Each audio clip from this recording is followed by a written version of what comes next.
তিনটা দল বিএনপির ভিতরে, একটা হলো মায়ের দল, জি, একটা হলো তাদের যুবরাজের দল, আর একটা হলো ফখরুল সাহেবের দল।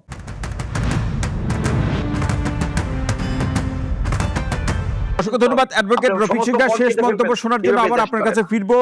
আজম ভাই আসতেছে যে আসলে বর্তমান সরকার, আওয়ামী লীগ সরকার কোনো কিছুকেই স্বাভাবিক গতিতে যে চলার যে প্রবাহ সেটি করতে দিচ্ছে না, একবারে সবকিছুকে নিয়ন্ত্রণ করার মধ্য দিয়ে পরিচালিত করছে, যে কারণে সকল পর্যায় থেকে একটা বিশৃঙ্খলা বা একটা সংকটময় একটা অবস্থা তৈরি হচ্ছে। কি বলবেন আজম ভাই খুব ছোট করে শুনতে চাই। ভাই, আমার কাছে যে কথাটা আপনারা উত্থাপন করলেন, এটাকে যদি সত্যি হয়, যে দেখেন বাংলাদেশের এখন এই যে টেলিভিশনগুলো অবাধ স্বাধীন, সমস্ত টেলিভিশনগুলোতে বিএনপির বন্ধুরা যেভাবে সরকার বিরোধী অবাধ কথা বলতেছে, সেখানে কি কোনো প্রতিবন্ধকতা আছে?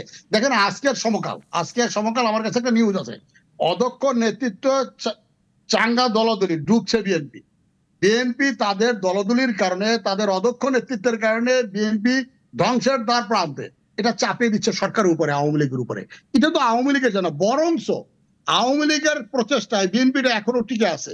আওয়ামী লীগ যদি মনে করতো বিএনপিটাকে ভেঙে চুরমার করে দিবে, তাহলে বহুটাকে আওয়ামী লীগ চাচ্ছে আপনার বিএনপি নামক দলটি টিকে থাকুক, সরকারের পাশাপাশি একটি সাংবিধানিক ভাবে বিরোধী দল রাজপথে থাকুক।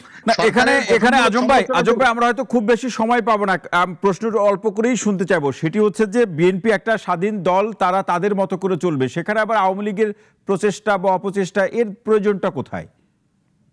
না, আওয়ামী লীগের প্রচেষ্টা হচ্ছে না। আওয়ামী লীগ বিএনপি যেভাবে তারা নিজেরা গ্রুপিং করতেছে, দেখেন তিনটা দল বিএনপির ভিতরে, একটা হলো মায়ের দল, একটা হলো তাদের যুবরাজের দল, আর একটা হলো ফখরুল সাহেবের দল। এখন তিনটা ভাগ হয়ে বিভক্ত হয়ে তিনটা ভাগে পার্টে শেষ হয়ে যাচ্ছে। আমরা চাচ্ছি তিনটা পার্ট না হয়ে বিএনপিটা তার গঠনমূলক রাজনীতি থাকুক, সরকারের পাশাপাশি শক্তিশালী একটি বিরোধী দল, সবসময় দেশের জন্য উপকারী। বিএনপিটা রাজপথে টিকে থাকুক, বিএনপিটা গঠনমূলক সমালোচনা করুক, সরকারকে তার ভুল ত্রুটি ধরিয়ে দিক। আমরা চাচ্ছি বিএনপি তার গতিপথে ফিরে আসুক, গঠনমূলক রাজনীতি করুক দেশের কল্যাণে। দেখেন মানুষ আওয়ামী লীগকে ভোট দেওয়ার কারণে বাংলাদেশে আপনার বঙ্গবন্ধুর কন্যা অনেক ডেভেলপমেন্ট দিয়েছে। বঙ্গবন্ধুর কন্যার হাত ধরে বাংলাদেশটা সামনের দিকে এগিয়ে যাচ্ছে। সেই এগিয়ে যাওয়ার পাশে বিরোধী দল হিসাবে বিএনপির একটি গঠনমূলক পরামর্শ থাকুক, সহযোগিতা থাকুক, আবার যেখানে অনিয়ম আছে সেখানে তাদের গঠনমূলক বিরোধিতা থাকুক। আমরা চাই বিএনপি তার কক্ষপথে ফিরে আসে, আপনার রাজনৈতিক মাঠে রাজনৈতিক আদর্শ নিয়ে তারা হিংসাত্মক জ্বালাও পোড়াও ধ্বংস, এটা আমরা চাচ্ছি না। আমরা চাচ্ছি বিএনপির দ্বারা মানুষ উপকৃত হোক।